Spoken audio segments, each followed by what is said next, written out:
ang dapit diri sa Mindanao, puno sa kaagi, usog sa kultura ug mga istorya. Ang universidad sa syudad sa Uzamis, dinhi sa Lasal, kasaysayan di gyud malimtan.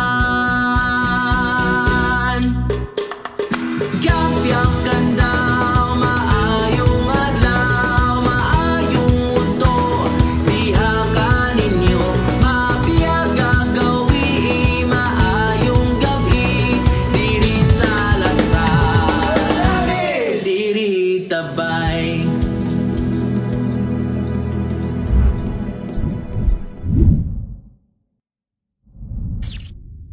LSU, reshaping futures.